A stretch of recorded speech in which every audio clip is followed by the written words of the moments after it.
The year is 1765, and tensions were mounting between the British government and the colonists. There is only one way to settle the conflict. With the rap battle! Introducing from across the sea, King George III! King George III, that's my name, you see? Trying to deter you from your liberty. From afar, I reign over all the colonies, while from my throne I levy taxes all across the sea. The French-Indian War has left me in debt. Now I'm looking to the colonies to reap some assets. That is the reason for the Stamp Act, you see. Why you gotta take it all so personally? Let's not forget that I'm your ruler despite the fact that I'm a monarch far removed from your sight. The Stamp Act is law and you should be more contrite. Your insubordination could ignite a real fight. Obey me, bow down, yield to my power. You refuse to obey, then our relations are sour. I'll send out British cavalry within the next hour. Make you suffer the wrath of my English gunpowder. I'm the rightful ruler. I am the king, perpetuating power of the monarchy. Colonies ain't nothing but my property, with fake subjects showing fake love to me. I'm the rightful ruler. I am the king, perpetuating power of the monarchy. You're part of my empire. Why you want to be free? The name's King George III, and you will bow to me.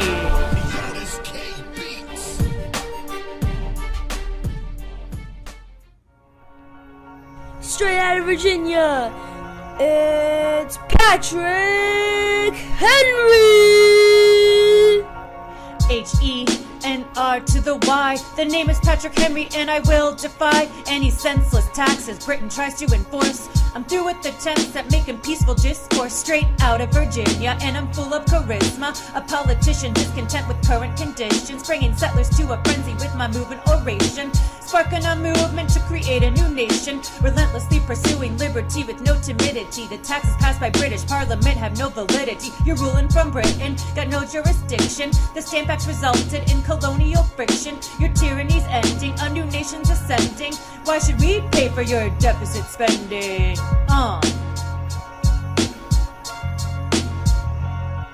So listen up to this declaration. These words will echo like an affirmation, a reflection of colonial frustration.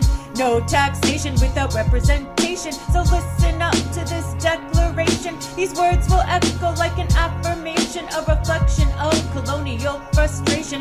No taxation without representation.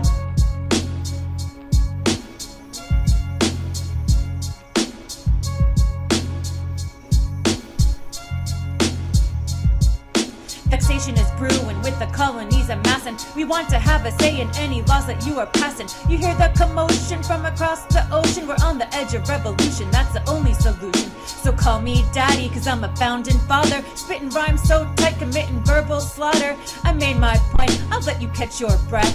Now give me liberty, or give me death.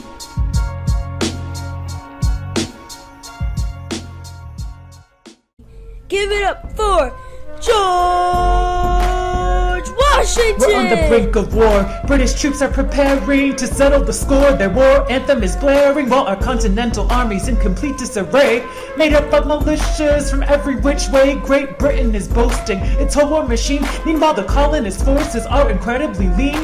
They needed a leader, someone to unite them, boost soldiers' morale, and fight alongside them. So I come in.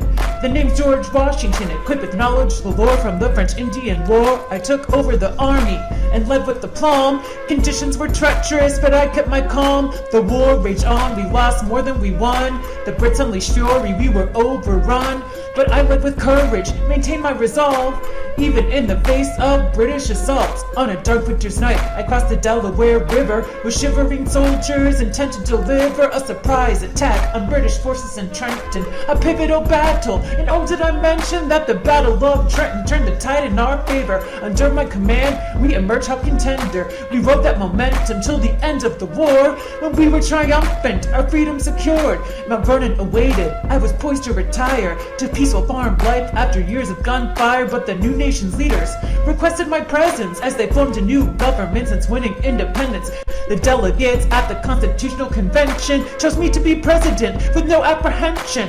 Hence my ascendance to the office of president. I served 2 terms and I set many precedents. My countrymen begged me to leave for term 3, but I said no thank you, my apologies. And so I retired as commander-in-chief and I returned to Mount Vernon, much to my relief. Peace.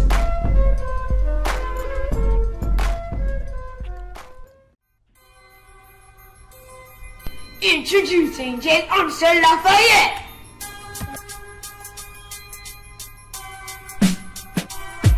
James Armistead is my name, and spying on the British is my game. I was born a slave, but with my master's consent, I joined the Continental Army as a double agent. I served under the guidance of Marquis de Lafayette, a French officer who helped us to fend off the English threat, infiltrating British camps recruited by Cornwallis to spy on the Pats, and my performance was flawless. My allegiance never wavered, I never helped the Brits. Instead, I moved between the camps with secrets to transmit to Marquis de Lafayette and the Patriot allies who used intelligence I shared to plan the Brits' demise. And because of my assistance, my sly persistence, the Continental Army met the British with resistance at Yorktown, helping Pats to win the war and forcing the redcoats off our shore. But at the end of the war, although I was brave, I was returned to my master. I was still a slave until Marquis de Lafayette petitioned on my behalf, secured my release with a couple paragraphs. Hence my master freed me. I was finally liberated from the bonds of slavery. For this moment I had waited. I wanted to pay homage to the Marquis, who from the beginning was anti-slavery. So I added Lafayette to the end of my name, a new last name now that my freedom was claimed, to honor my French friend from the battlefield. Since thanks to the Marquis my liberty was sealed. But it's important to know my story is unusual. Few slaves were freed despite the constitutional claim that all men had a right to liberty. Their freedom wouldn't come for almost 1 more century. James Armistead Lafayette, the smoothest double agent that you've ever met. Thanks for spending a few minutes with me and acknowledging my place in history. I'm out.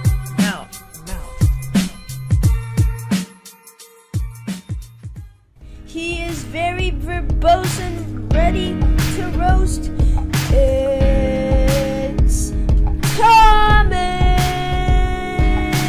Last name Jefferson, first name Thomas. I'm a certified genius, I'm just being honest. Spent time in France, but don't wear a beret.